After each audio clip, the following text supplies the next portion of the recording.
Are you good, Ms. Fawcett? Let the record reflect the defendant is back in the courtroom. Sheriff, do we have anybody? Yes, Your Honor. All right. Mr. Hernandez-Mendez, you can come back around. Ms. Fawcett, just let me know. All right, thank you, sir. I appreciate it. Yeah.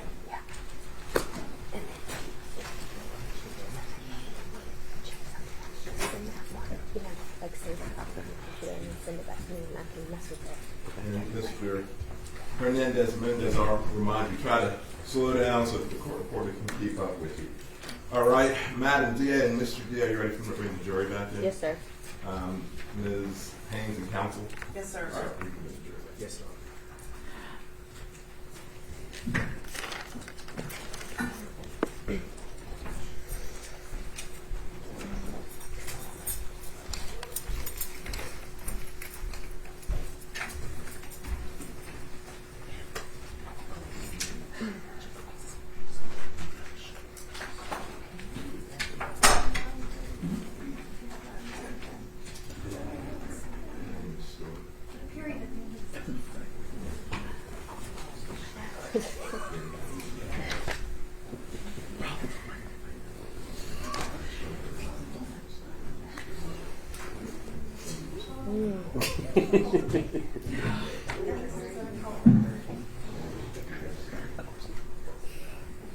Yeah, I'm sure. We're going to get that done.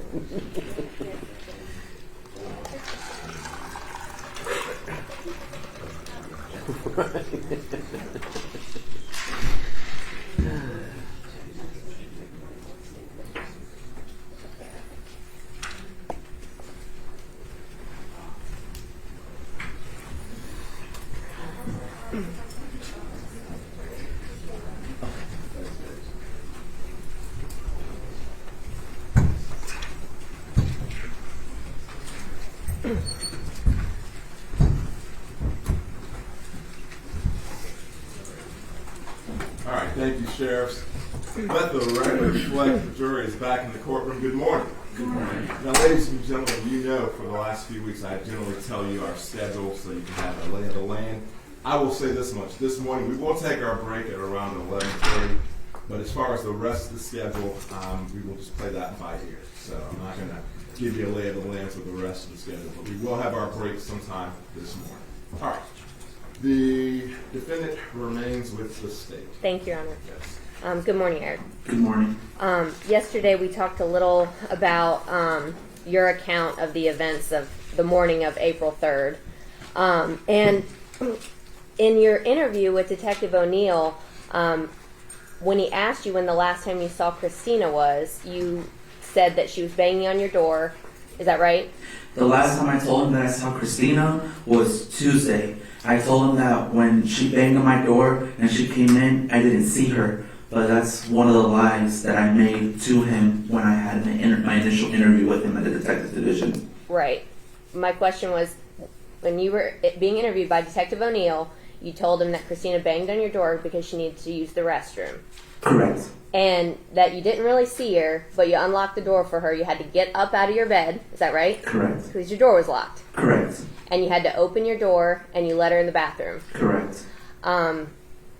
And you didn't talk at all. That was your statement to Detective O'Neill back in April of 2021. Correct. That's what I told him. But your testimony here today is that you had this whole conversation where you told her you loved her and you told her happy late birthday. Why specifically lie about that? My whole interview, I was being honest about my accounts of the day. It was just anything in regards that had to do with like Christina and like the murder and stuff like that. That's what I was, lying about. I was basically covering up just to show that I didn't know. Okay, so to be clear, you were being honest, but not about Christina and not about the murder. Correct. Okay. And based on what you told us yesterday, when you came out of Christina's room and you saw Kaylee in the kitchen, is that right? Correct. She's covered in blood. Yes. And your comment to her after you see her stab Christina in the neck, killing her, is, how could you put me in this position? No, I said, Do you have any idea the position that you're putting me in? Those were my exact words. So your concern at that point was for yourself, not for Christina, who's dead. No, I wasn't thinking about myself. I was thinking of the fact that, like, do you have any idea the position that you're putting me in? I just witnessed a murder, and now I have to, like, call the police. But then, like, that's when, like, she threatened me and stuff like that. That's what I meant when I said that comment. I wasn't thinking about, that wasn't even going through my mind at all when I had left the bedroom and I made that comment to her. Nothing about, how it could affect me or anything like that. That never went through my mind at all. I never even thought about it. I was just thinking of the fact that, do you have any idea, like, when I made that comment, I referred to as, like, do you have any idea the position that you're putting me in, as in, like, now I'm going to have to call the police and stuff like that. But that's when she made the threat towards me, and I didn't. So I was in a really bad position at that point. Have you ever seen a murder before? No, I haven't. Okay. So, again, your concern was for yourself at that point. I mean, Can you be more specific about that? based on your testimony here yesterday, you're the real victim in this case, aren't you? Can you clarify about that? I don't know what you're trying to, what you mean about that. According to you, you're wrongfully accused. You're not the killer. I'm not. And you're the one on trial for this murder. Correct. Not Kaylee. Right. Even though you're the one who locked Christina's door.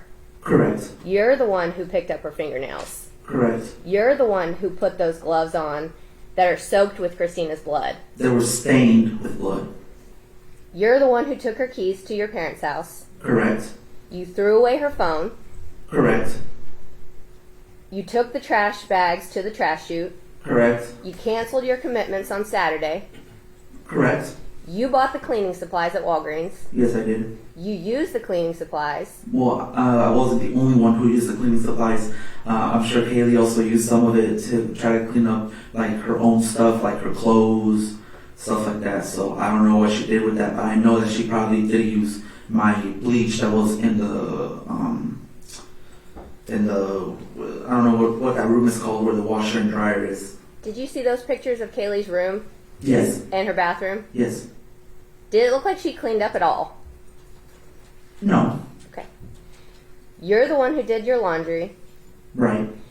And you're the one who lied to Christina's family when they called you for help because they couldn't find Christina. Correct. And you're the one that lied during the homicide investigation to Detective O'Neill. Correct. And your testimony is this is all because you were so terrified of a 115-pound girl that you said yesterday you so easily flung across the room.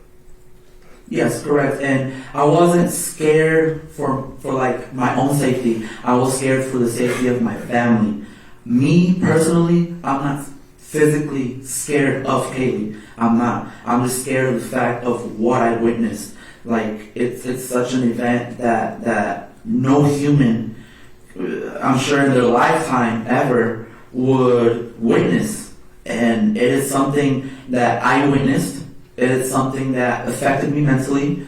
It is something that, after that event, I wasn't thinking straight. And so, she made a threat against me that I want to help her clean up. And if I don't, she threatened me to hurt my family. She threatened to do that. And based off the people that she knows and the people that she hangs around with, that was concerning to me. And again, it's all, I just witnessed the murder. I'm sure you're not going to be in your right mind if you witness somebody being stabbed to death. You're not going to be in your right mind because we're human at the end of the day. That's just the human reaction of me. I was not in my right mind. I witnessed Kaylee brutally stab one of my best friends. One of the people that I needed mostly alive in order to be able to continue with my immigration process. Okay. And so after that, I was just not thinking straight, and it really took an emotional effect on me. You were scared of getting in trouble yourself. Yes. You're still scared of getting in trouble. Yes, I am. You're scared of spending the rest of your life in prison. Isn't that safe to say? Absolutely. So, Eric, you specifically deny that you did anything with the murder weapon. Is that right? Yes, I have no idea where that murder weapon went, that's the only thing that Kaylee took care of, the murder weapon.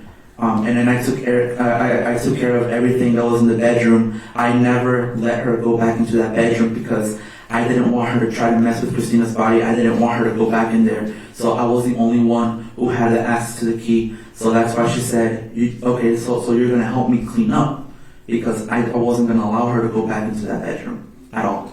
Okay.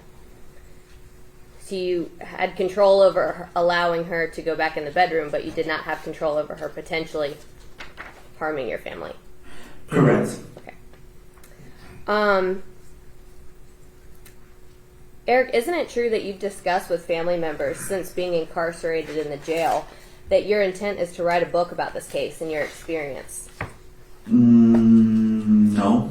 Have you never mentioned that? I mentioned about writing a book about my life growing up in the United States, or it's like the struggle, nothing about the case. I wasn't going to say any sort of details about the case. Okay. I was going to talk about the struggles I had to go through growing up in school, what I had to do in order to make it to college, my life as an immigrant. That was going to be what my book was going to be about. That's what I wanted to plan to do. Because, I like writing. So I was just going to write about that. It's nothing to do with this case. It's nothing to do with nothing of anything related to this. Okay. I want to ask you a couple more questions about your testimony yesterday. You indicated that, we've heard evidence in this case that your iPad and your computer were seized. Is that right? Yes, ma'am. And ultimately, you heard testimony from the digital forensics folks that they were not able to get into those because they were specially encrypted. Is that Correct. right? And your testimony yesterday was that you gave the codes. Yes, I gave the codes to my attorneys, and my attorneys gave it to Detective O'Neill. And when was that? It was a week. Okay, it was a week from last Friday. So like last Friday, but like a week before that one. Let me help you out. Was it Friday, March 1st? It was Friday, I think it was the first week of trial on that Friday. That's when I gave the codes, I think. I know it was on a Friday. I know it wasn't this past Friday. It must have been the one before. Friday, March 1st. Sure, I don't have a calendar in front of me, so I don't know. Okay. So after 3 days of testimony in this case, ultimately, you wrote down your codes and you passed them over to the Detective O'Neill. Correct, because in his initial interview, he never asked me for the codes to my iPads and laptop. I didn't think he was going to ask me for it. And then when I found out that they weren't able to get in, I willingly gave them the codes so they can be able to, get in my laptop and my iPad, and then they can be able to search. Isn't it true that you passed one piece of paper with one set of codes, and then an hour later you passed another piece of paper that had a different set of codes? So one of the papers had a code to my iPad. I can't remember if it was one of those codes or if it was the other one. If there were related numbers in a related pattern, the code to my iPad is a combination to my locker at the yarn place. So I can't remember if it was like 32, 34, 26, or if it was 24, 26, 32. I couldn't remember, so I gave him both those codes to try and one of them's going to work.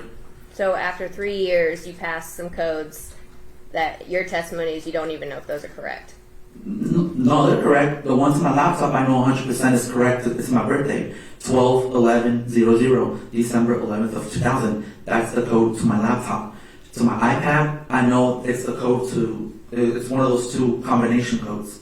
Okay. Because I have different codes for each device. But you had never given the codes before Friday, March 1st, 2024. I was never asked for the codes of my iPad or my laptop, and I willingly gave the codes to my iPhone. Why was it that you gave those codes on that day? Were you asked on that day, No. March 1st? No, I told my attorneys when I read one of the reports when I was sitting right there and they were testifying, they let me know, are you able to give those codes so they can be able to get in and search? And I was like, oh yeah, absolutely, I can give those codes. And so that's when I gave them those codes. Well, you were prepping for your testimony. Is that safe to say? Prepping for my testimony? I don't know what me giving my codes has to do with prepping for my testimony. Are you able to clarify on that? Well, you wanted to be able to say, I've given my codes over. I don't know I just gave them my codes. Have you rehearsed your testimony for this jury? No. Okay. I'm speaking from the honesty of my heart. I'm speaking with full honesty today as I'm in this stand. Well, let me ask you this, and again, this is a personal question, and I apologize, but it's been brought up. Your testimony and the suggestion throughout this whole case has been that you identify as gay. Yes, ma'am. Is that right? Yes, ma'am. But you testified, I think, about someone else that you know who is bisexual. Is that right? Correct. I think we all appreciate in this day and age there's a spectrum. Some folks prefer men, some folks prefer women, and some people prefer both. Is that safe to say? Yes. You know that the digital forensics folks got into your phone. Isn't that true? Yes. And you use your phone to look at a lot of things, don't you? Yes. We saw on State's Exhibit 111 that you look at pornography on your phone. Is that right? Yes. I mean, who doesn't look? I mean, I'm sure everybody once in their life go to Pornhub and look at porn videos. I don't, you know. I mean, it's just a normal thing. Eric, isn't it true that you look at both women and men when you look at pornography on your phone? Yes. Okay. Your testimony yesterday is that Kaylee was I think you called her a pathological liar. Is that true? Yes. But isn't it true that you lied to Abraham and Yolanda Matos about which room was Christina's back on April 4th of 2021? Yes, and I lied to them because I didn't want them to witness their family member dead on the ground like I did. Isn't it true that you lied to Detective O'Neill, a sworn law enforcement officer at the Raleigh Police Department during this homicide investigation? I only lied about the murder part, but most of my interview that I had with Detective O'Neill was truthful. Okay. Most of it. Isn't it true that you were attempting to lie to the federal government in order to obtain residency or citizenship status by entering a sham marriage with Christina Matos? Yes, ma'am. But you expect this jury to believe you now, after all this time, that you're finally telling the real truth about what happened back on April 3rd? Because it is what happened. It's the real truth of what happened. I needed Christina alive more than anybody else in order for me to be able to proceed with my immigration process. So having Christina dead is not going to benefit me at all whatsoever. Okay. Thank you. That's all the questions I have. Redirect. May I have just a moment, Your Honor?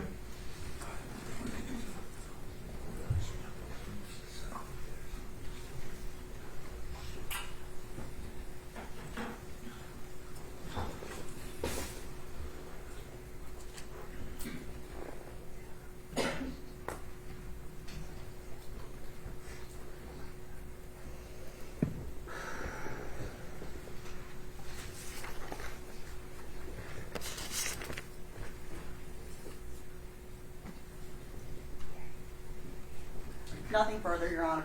All right. Sorry, you would step down.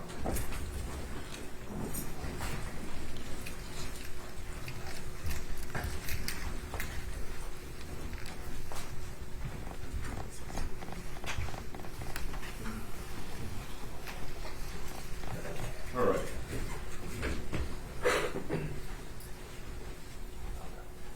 The defense may call their next witness.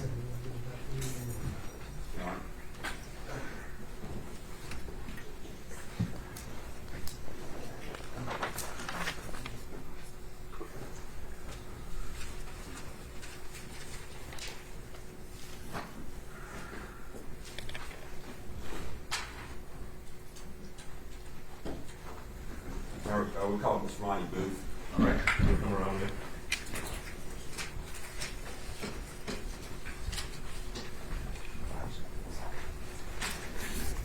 Good morning, ma'am. Please watch your step as you walk the courtroom. If you would, place your left hand on the Bible, raise your right.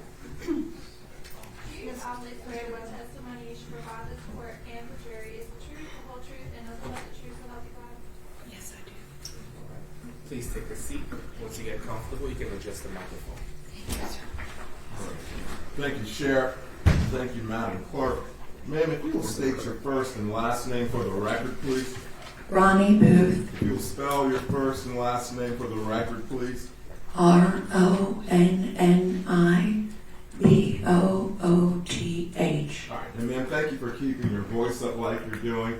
Be mindful of the fact that the court reporter is taking down everything you say, so try not to speak too fast. And finally, if you'll allow for the attorney to ask the question, then you can respond in order to avoid talking over each other, okay? Yes, sir. All right, this witness is with the defense.